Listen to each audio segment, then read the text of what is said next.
Մեր ամեն խոսքը գործ է լինելու 24 ժամյա ռեժիմով կանգնելու են ձեր կողքը Այս վարկերը, այս ամեն ինչը որ ժողովուրդը քաշում ուղղակի շատ անտանելի է մենք որ գալիս ենք փոխելու 80 տարեկան հայրս մոտեցելա որ բարձանա Մեխայկյանի մոտ խոսելու ժամը 9-ից մինչև 1-ը սպասեցնել ա տվել դու սա եկե փողոցում ա պատասխանել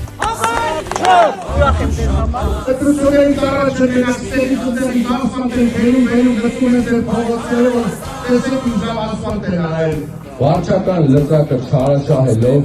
ժողովրդի հարկերից, ուրքերից վճարած գումարներից, հիմա ասֆալտ են արել։ Հիմա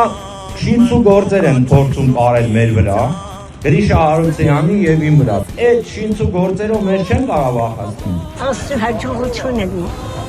Աբրես, քեզ առողջություն։ Եժել այդ թեկտածոյի Նիկոլ Փաշինյանի դրածոյի ոչ Փաշինյան ոչ արվեստի Հայաստան մասնակցեք որ ունենանք անվճար մանկապարտեզներ, էջնացինը տուրիստական կենտրոն,